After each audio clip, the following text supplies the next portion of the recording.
Hello and welcome back to this episode of the Law of Relevancy podcast. I'm Cord Zone, your host, and I'm also the CEO of Bake More Pies, a full-service advertising marketing agency located here in Tampa Bay. Today, we're speaking to Jessica Rasdall. And did I say that correctly, Jessica? Yes, thank you. All right, perfectly. Jessica Rasdall. And she is a very interesting person. She has her own podcast, and she is a professional speaking coach. And many people don't know it's actually quite an effective way to grow your business. Jessica, welcome to the Law of Relevancy. Thank you so much for having me. This is such an honor. Well, I'm very excited to speak to you. You know, you've got quite an interesting story. You're very young. You've got a successful business teaching public speaking. One of the things that I love, one of the quotes I love, is that public speaking is actually it's like the number one on the list of fears. So that means that at a funeral, the person giving the eulogy actually would prefer to be in the casket. Yeah. I hear that a lot. Yeah. So anyhow, that was a joke that I heard, and it's not very tasteful, but it's relevant because it's a skill that a lot of people don't naturally, just gravitate to. And I can't agree more. And I would like to disclose first, before anybody gets any preconceived notions, that this is something that I love to do. I'm a big time introvert. Like if you're into Myers-Briggs, I am an big INFJ. So it's for everybody. And so what are the types of things that people can use public speaking for? And then we're talking about you obviously have a lot of virtual opportunities for speaking in the last year and a half during COVID. You've got conferences, they're basically back now. Tell us where people can use public speaking to help raise awareness about their business or themselves. As a business owner, speaking, I think we really all need to redefine what that looks like for ourselves, because traditionally speaking has been kind of put up on this pedestal and looked at as it's only reserved for that type of person, or it's that box I want to check. Next year I want to make sure I speak on a stage.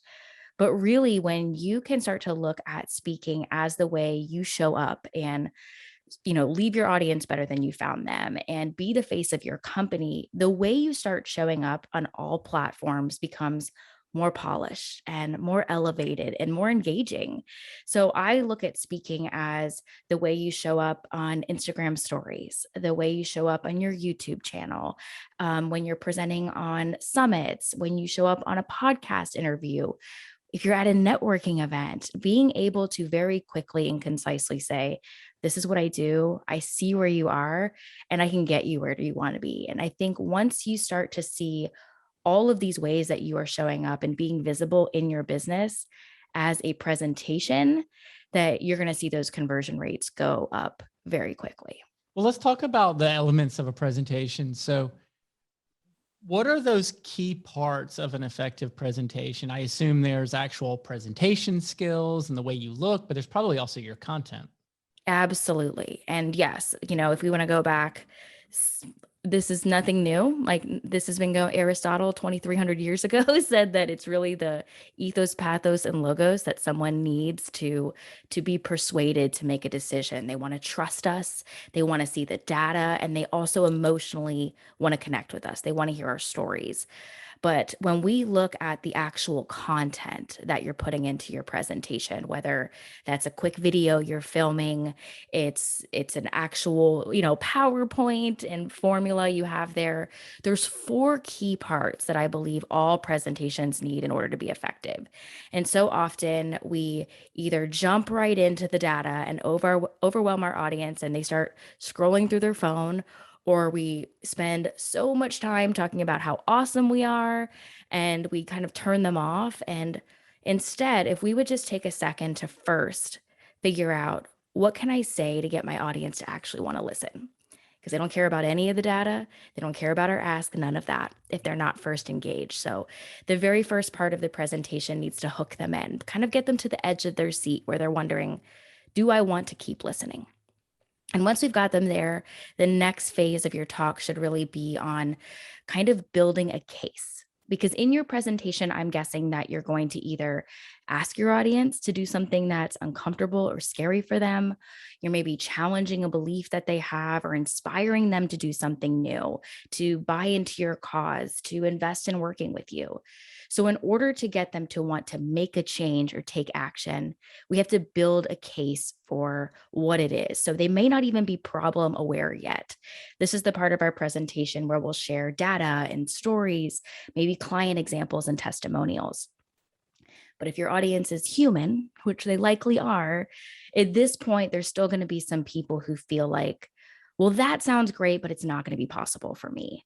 And we need to take a moment to kind of address and overcome any objections that they have. So we've hooked them in, we've built our case, and we've got them to the point where they're like, okay, I'm ready.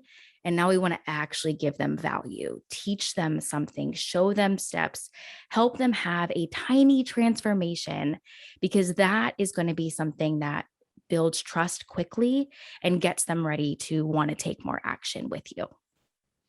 Yeah, that's really powerful how elegant your formula is. I have a Um, framework for frameworks, you know. yeah, exactly. I love the fact that you brought up Aristotle's modes of persuasion. I totally, I mean, it's so cool to hear about some of these philosophers and the way that they thought, especially way back when, right? So back before there were all the distractions of the technology, even like efficient transportation and things like that, there was just human nature. That's all there was. And we're still the same creatures. And, you know, I don't even remember, like, when was he around? Was he a Greek philosopher? Or this might Yeah, have been yes. 2,000 years ago, right? So like, or even longer, maybe 3,000 years ago. So, you know, he like those elements still apply. And so I assume you take those modes of persuasion and that formula and you apply it to those four parts of your framework. Absolutely. I really try to look at your talk as a dance and your messaging, because if we spend too much time in one of those three modes, it's going to begin to become a little polarizing for people. And really understanding your audience and understanding that not everyone has the same buying style. You know, some people are going to be more apt to purchase or invest with you based on your testimonials or what's included, or they want to hear the stories. So making sure we're hitting on all three of those. But I like to think for us, when we teach it to our students or when I'm crafting a talk for a client, our talk template is broken up into sections. And I want to make in my mind that each of those sections is either EPL, it's an ethos, a pathos, or a logos. And we're kind of moving back and forth through this dance. And I think the best way to think about that is, how are you shifting the energy in the room? Of like, am I shining the spotlight on myself right now? That's awesome, because if I don't, nobody else will. But I need to also very quickly be able to turn it back to the audience and bring them into the conversation, and then kind of shift it to a more general thing. So, this is a problem I went through. You might be struggling it with it right now, but you're not the only person. We've all been there.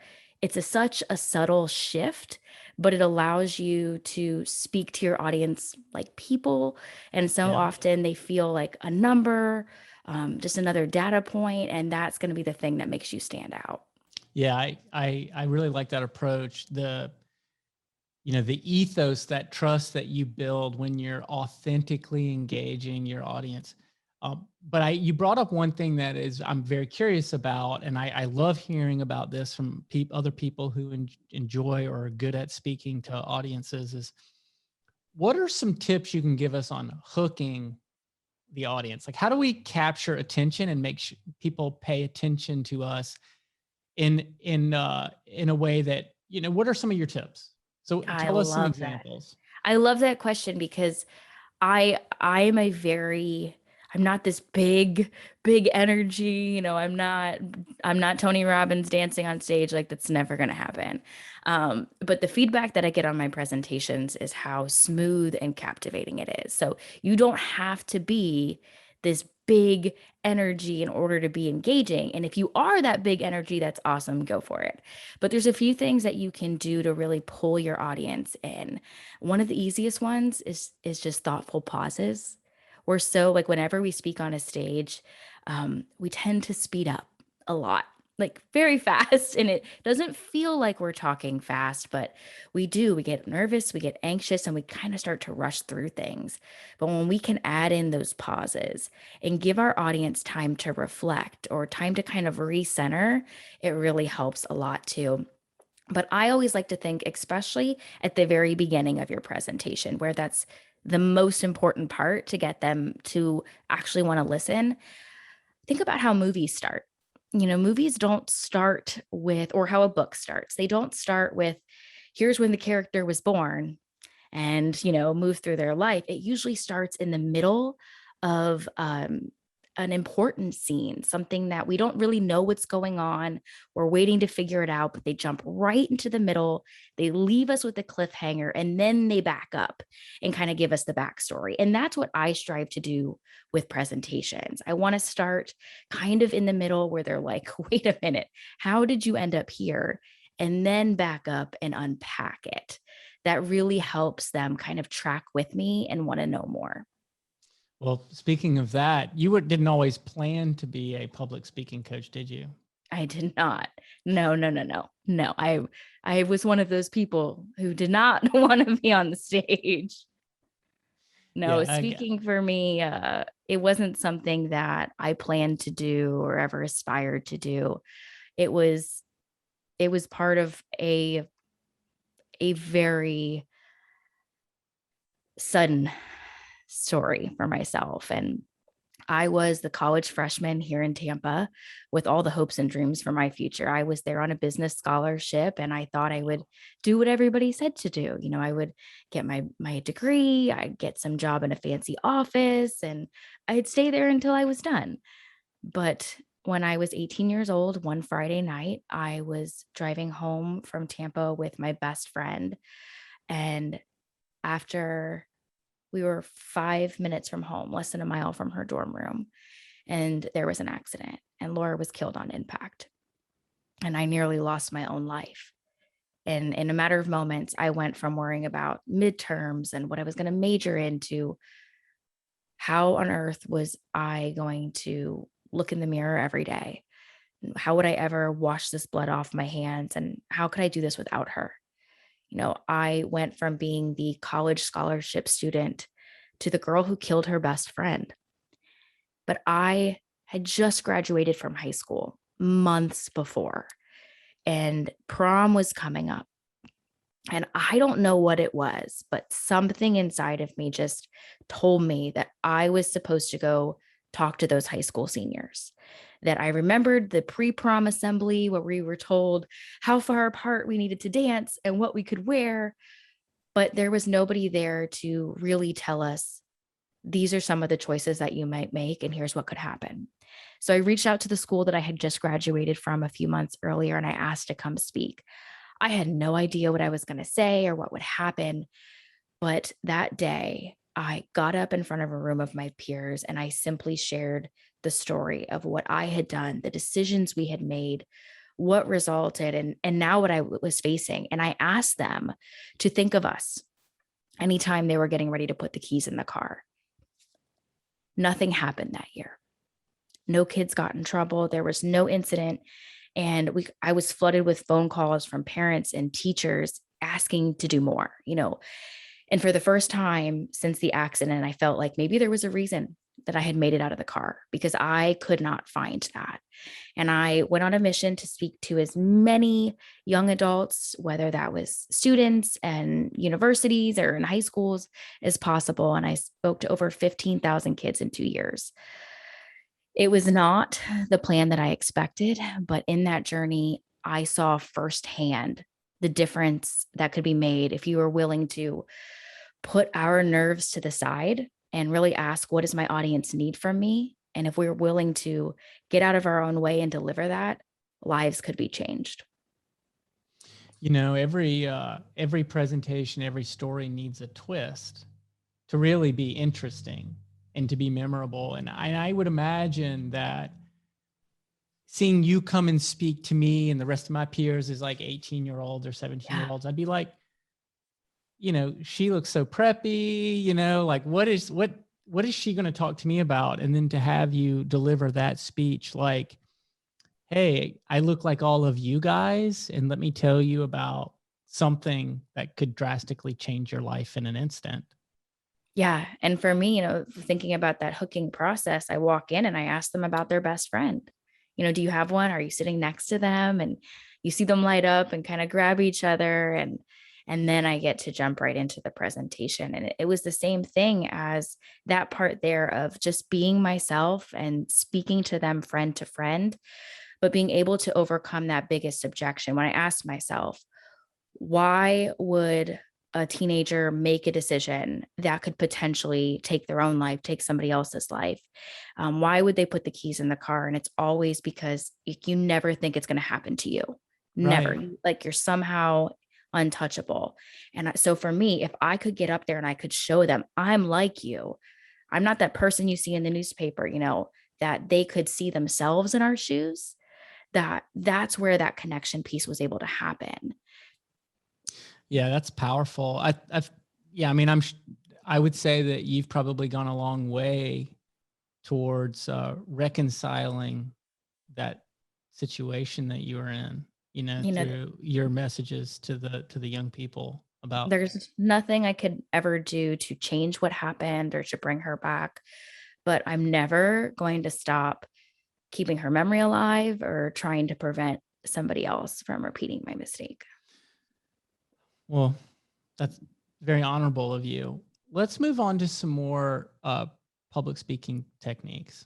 So I was watching a video the other day on YouTube, and it was actually a video where someone was an analyst on speaking styles, and they were watching a very popular person, a guy named Jordan Peterson, and he's a world-renowned psychologist.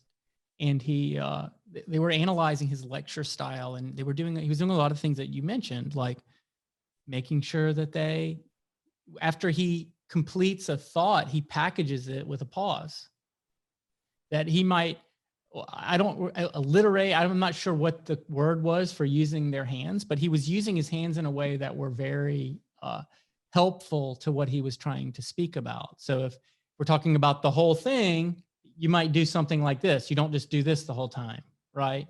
Or Mhm. the whole politician, hey, I'm Yeah. going to hold my, but it's like using your hands to help illustrate like what it is that you're actually trying to say.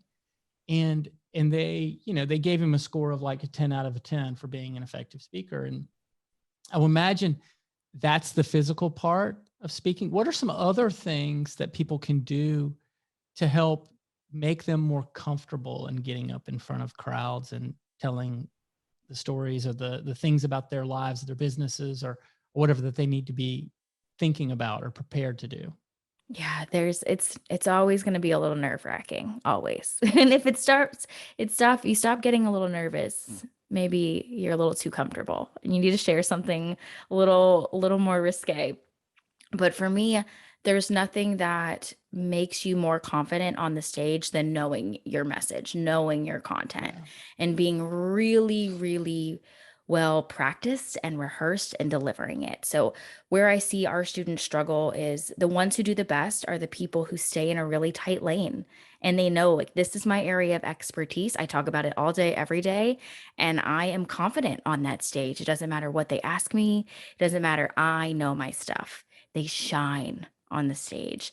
But our students who maybe are feeling like, well, my audience is getting tired of this, I should add a new angle, they're the ones who stumble because it's not something that they're as rehearsed with. They don't talk about it and work with it every day. So the more you can practice your actual content, the more it becomes easier to work on performing that content. But if we jump straight to, well, what do I do with my hands and where do I stand on the stage?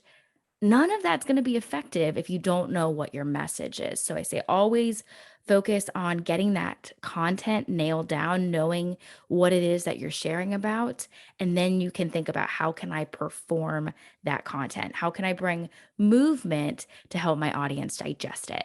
But my secret for overcoming the nerves is during sound check. I I found over the first, I don't know, 100 presentations or so that it didn't matter how much I knew my content, those first 5 minutes on the stage, my voice would always tremble. I would always be a little bit anxious.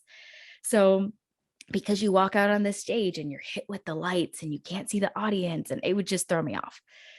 So I really started to think about, I need to step on that stage before those 5 minutes begin. And so every time I speak, I make sure I'm there for sound check ahead of time. And I get out on the stage when nobody's in the room. And I think about, where am I going to start? Like, where's the spot on the stage where I'm going to put my 2 feet and I'm going to say my first words? And I stand right there. And I kind of just sit with that for a minute. And I instead of associating that spot with my 2 feet with, how are they going to receive me? What if they don't like me? Like, instead of basking in that, I take a moment to think about my audience Yeah. and shift the energy to them. And what do they need from me? What is going to happen in this room today? Am I going to say something that is going to change the trajectory of their life, of their business? Like, what is the one thing that they really need? And just be focused on them, the transformation that's about to happen, and be really, really grateful for the opportunity to do that. And just taking that second to kind of reframe that spot on the stage.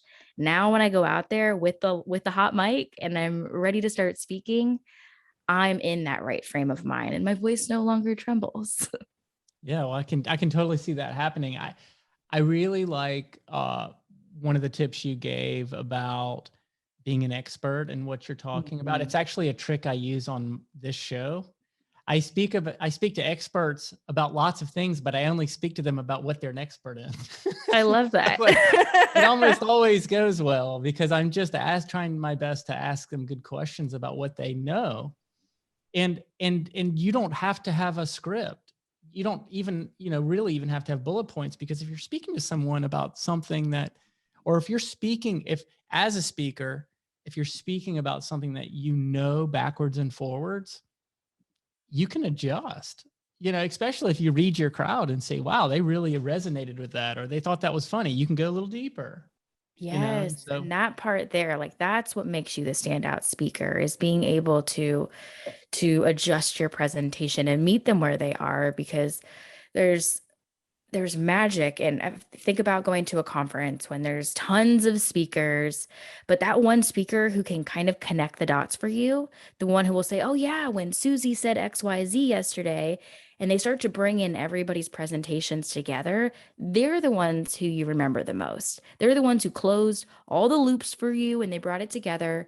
And you can only do that. You only have the capacity to meet your audience like that when you know your content so well, instead of trying to think about, well, what do I say next? Or, right, what's the third point? yeah. Like, that doesn't matter. But it's not a script. It's like you Exactly. actually know your content.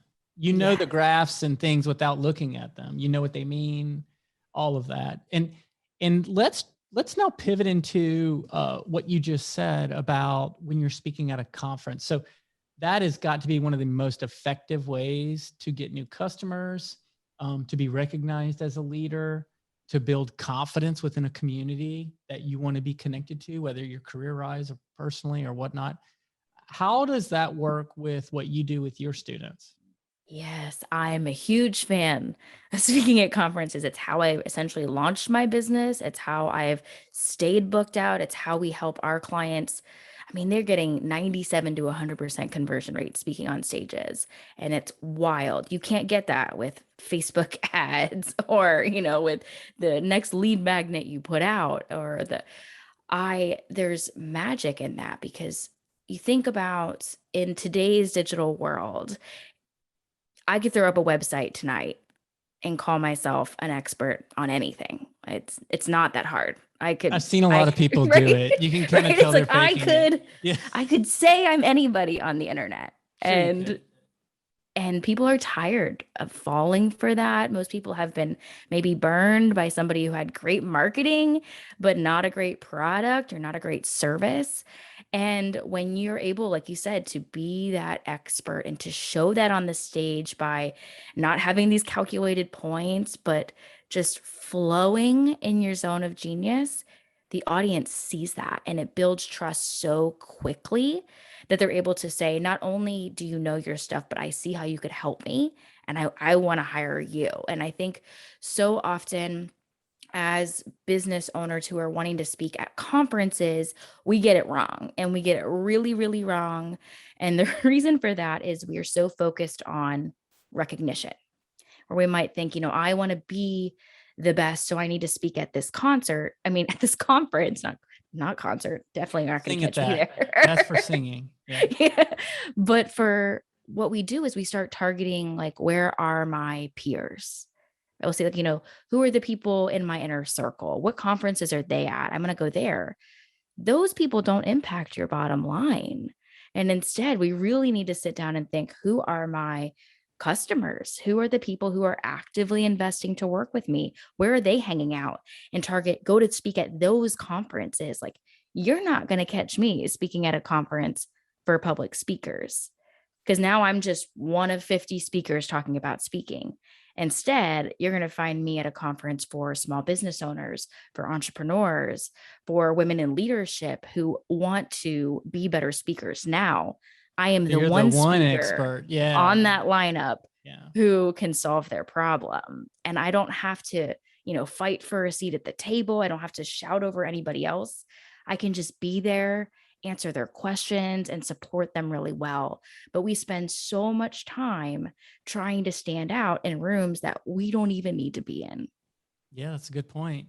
I really resonate with one of the points you made about your approach and your delivery. One of the things that turns me off the most, like just throughout life or listening to someone speak or whatever, is when they really focused on themselves and how great they are. Like, I just feel like getting up and just walking out. Like, I don't even It's care, right? it's brutal. It's brutal.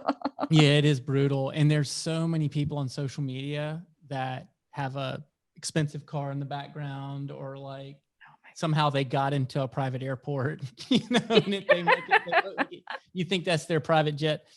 But one of the things that I do when I'm talking to people is I literally just focus on, I'm just there to try to be helpful to the people who are listening to this. And everything else just falls away, because if my only mission is to just be helpful, I want to, like, hopefully I'm delivering something that can make these people's lives better, or give them one tip to make their job easier or whatnot. Like, that to me is the key. It's how I focus and do the best job I can do to deliver a message. But I want to touch on getting those speaking engagements. So how does one go about becoming recognized as an authority so that they can go and present to? And how do they even get selected? How do they get selected? Do you have to pay? Do you get invited? Like, what's that whole process all about? That is a great question. It all depends, but here's the thing. There's a way to make it happen a lot faster. And you're the perfect example of this right now, is that so often business owners will come to us and they're like, you know what? Next year, I want to speak. I want to be on all the stages. I want to be at all these conferences. And I'm like, awesome. Okay, no problem. Can do. So where are you showing up right now? And then it's crickets. I'm like, so nobody actually knows that you could or want to speak on that subject. No. Okay. Well, so I feel like the fastest way to be seen as the go-to in your industry, to be that thought leader, is to create your own stage. And that doesn't have to be complicated. It doesn't mean you have to host a conference, but deciding what's the one place where I'm going to consistently show up every single week and add value to my audience, whether that's a podcast like you have, or whether that's a YouTube channel, but somewhere where people start to see you as a subject matter expert. Nobody knows what's going on behind the scenes. And so often it's great to be booked out and busy, but if we're our industry's best kept secret, no one is going to put our name in for a conference. No one's going to ask us to come speak. So the fastest way to kind of build that momentum is to not wait for a mic to be handed to you, but to grab your own and to start speaking. But if you're already doing that, you say, like, you know what, Jess, I have a podcast. I do this every week. I'm committed to being this speaker virtually, but now I want to be on other people's stages. How do I find those? Now, what you really need to know is when it comes to speaking as a business owner, it's not one size fits all. Okay. There's really three different paths I like to look at that as. Whether that's, I'm not very good at naming things, so it's 1, 2, or 3. But like tier 1 speaking is for the business owner who's saying, my main goal, my intention for speaking is to build credibility. Then you are committed to only speaking on your subject matter, knowing that I know that eyes are watching. And if I'm speaking at this conference here and I share about it on social, I have to be seen as that expert. So if you are a CPA, you're not speaking about social media. Now, the second tier really is for the business owners who want more sales, more conversions, new leads. For that business owner, which is my favorite because it's super technical, is you're focused on your people. It doesn't, your topic can be adjusted a little bit, but it doesn't matter how great your presentation is. If it's not in front of a room of your ideal clients, it's never going to convert. So if you are focused on getting new clients or new leads for your business, you want to be seeking out opportunities where your ideal clients are spending time. And then the third one would be for somebody who is wanting to make speaking a revenue stream. So you just want to be paid for your time. That's a little bit different. That's where you're looking for not only the people that you can deliver a great transformation for, but also the rooms with the budgets to pay you. So it's a little bit different. For most of us as business owners, we're going to hang out in that wanting to build authority and would be really happy with the new sales clients inquiries. So for that, you want to make sure that you're searching for events and opportunities, even podcasts, through that lens of not, again, like I mentioned, not where are my peers, but where are my clients. So for me, if I'm going to go and I'm going to search for conferences, I have to remember that conference hosts build their websites and their marketing to target their audience, not to target potential speakers. So going and typing in call for speakers is probably going to get you an application from 3 years ago that's not active anymore. And it just is at the top of Google because people keep clicking on it. Instead, you want to search for, I like to use the formula of the subject matter or the audience and location. The closer I can be to home, the more, um, the higher my profit margin, the less it's going to cost me to do this. So maybe I'm looking for like small business conference, entrepreneur networking group, kind of working with this combination of words to find the communities and the spaces where my people are hanging out. But you can truly find one right now. Before we're even done with this interview, you can open your phone, head on over to your favorite social platform and simply ask, say you want to find a podcast to speak on, what business podcasts are you listening to right now? Because the people who already follow you, your ideal, your hot leads, they're going to tell you what they listen to. And if they're listening to that, that means other people just like them are listening, and boom, you've got somebody to reach out to. So is that what you encourage people to do? So find the places, find these little ponds or these lakes where your target audience is showing up, and then reaching out to the people who control that little sphere. Absolutely. Like just solicit them like, hey, I'm a speaker. I speak about these things. I've got a great message for people who sew, because you're a group about people who, like say that's your target audience, right? People who like to sew. I've got this great talk I give about being more effective with your sewing or something. Yeah. Yeah. You really want to start to think about when you do that outreach, I'm sure you get this too, because as a podcast host myself, oh my goodness, the pitches we receive. But, it's very easy to send a pitch talking about how awesome you are. And as you already mentioned, how much of a turnoff that is. I want you to kind of pause for a minute when you're getting ready to send that email and think, okay, what do I know about their audience? How will I leave their audience better than they found them? And show that in the ask of, I know that your audience is really struggling with sewing that pillow or whatever it is. And I have this special 3-part formula that's going to show them how to sew that pillow in an hour The super faster. needle just came out. The super needle just came out, and I've actually developed a new way to use it to make sewing that pillow Exactly. And this is better. going to And change so, the game for their pillows. exactly right. It's a But terrible when example, but I don't know why I thought of it. But but no, being able that's to say, nice. yeah, I see your Reaching out, people. reaching out. It's like being assertive. It's like putting yourself in a way, like intersecting them to where, hey, this is somebody who can add value to what I'm trying to do. So you have to perceive, what is this conference? What is this group about? What are they looking for? And then your pitch has to be 100% aligned with that, or maybe even like think beyond like what they're trying to do and be like, okay, here's this next new thing. And like, I can talk about that because it's relevant to your community. Yeah, and what you said is such a great point, because like you're saying, we need to cast the vision. We need to show them what's possible, paint this picture for what it would be like. And that means you have to believe in your message, right? Yeah. Like you have to understand the value that you bring. You have to be confident in your ability to serve that audience, because if you're not, how are you going to communicate that to somebody else? Yeah. Okay. So how do we get past that biggest fear piece? Because I mean, just speaking for myself, I was raised, like a virtue was, it was more virtuous to be humble, keep your head down. Like no one wants to hear about your story, just be a good neighbor, that kind of thing. Like that's how I was raised. Right. And then I look at these, these real slick internet, Mhm. everybody's got a book and a course or whatever. Oh, Right. I yeah. mean, it's so superficial. It's unbelievable. It's sickening. But anyhow, how do you cut through that noise? How do you how do you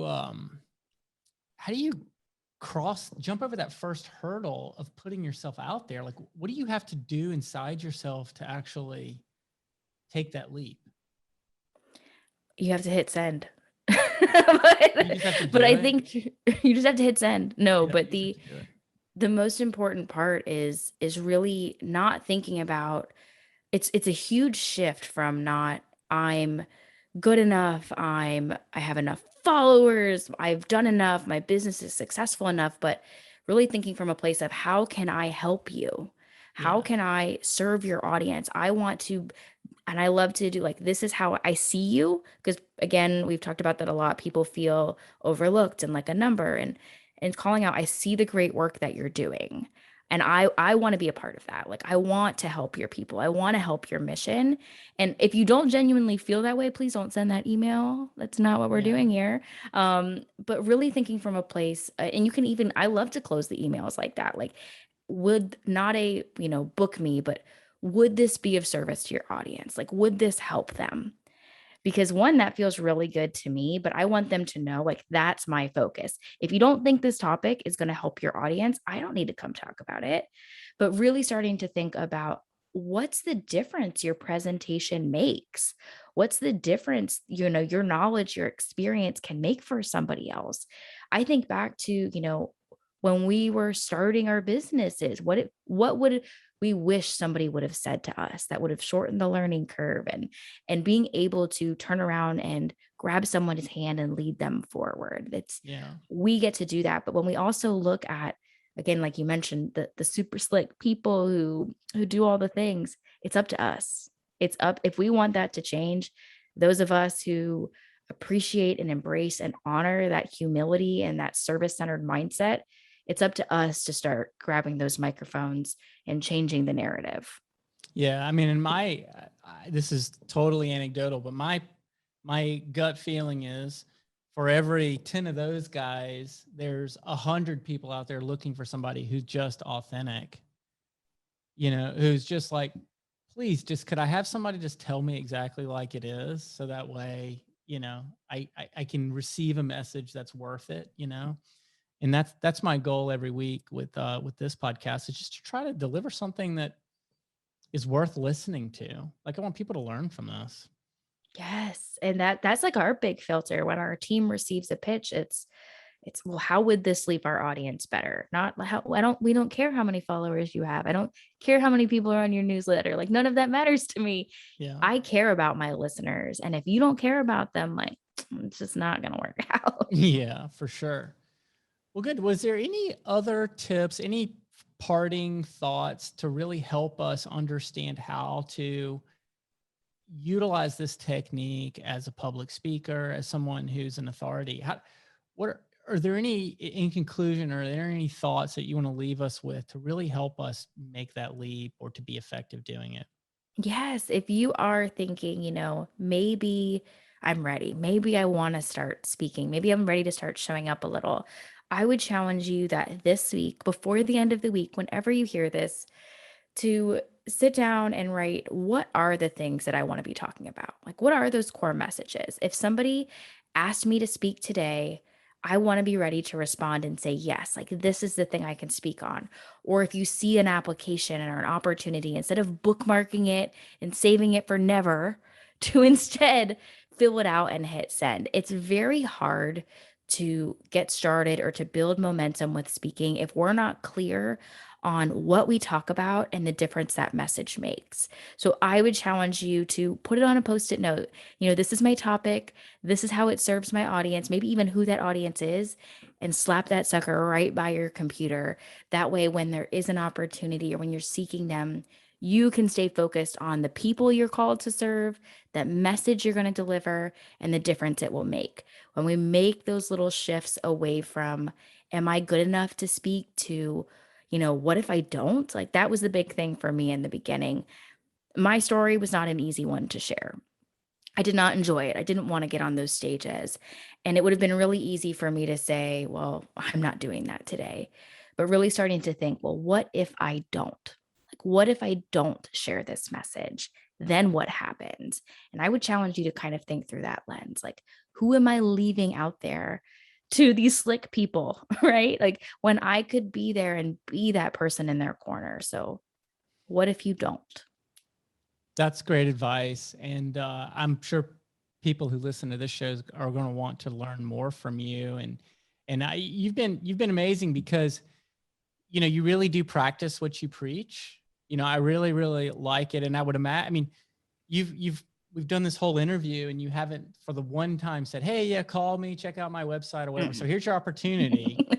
If people want to learn from you on how to be great speakers, or to improve their craft or whatever, like, where can they come find you? Yes, thank you. Yep, see, I know. Service first, it works. And Yeah. I'd love to hear from you, and shoot me a message on any platform. I'm everywhere at Jessica Rasdall, or you can connect with me at jessicarasdall.com. But I'd love to hear, like, what came up for you? What were some of the things that, you felt, or that really, what are the things that you want to be talking about when you heard this today? And if you're somebody who's serious about getting started as a business owner and you want to do it with a clear strategy, the very first step in that process is getting clear on, are you focused on that tier 1, 2, or 3? What's your path? And we've got a really short 10-question quiz that will help you figure out where you're at in your business right now, what path you should take. And then it will give you some great tailored tips on how to find those opportunities and where they are. And you can find that quick quiz at howtostartspeaking.com. And then we'll give you all the info you need to get started. That's great. I'm sure a lot of people will check that out. And then you have a podcast as well, Speak to Scale. I do the Speak to Scale podcast. And every week we're talking about different business strategies, because I'm a nerd about making sure that every 15 minutes is invoiceable, and making sure we're using our time well to not only, share our message and serve our audience well, but also keep contributing to these businesses that we've worked so hard to build. That's great. Well, we'll definitely check that out. And anyone who's listening to this can follow us, and you can share on any of the social platforms, any of the podcast platforms at the Law of Relevancy podcast and lawofrelevancy.com. Once again, I'm Cord Zoen. Thank you, Jessica Rasdall, and we'll talk to you soon.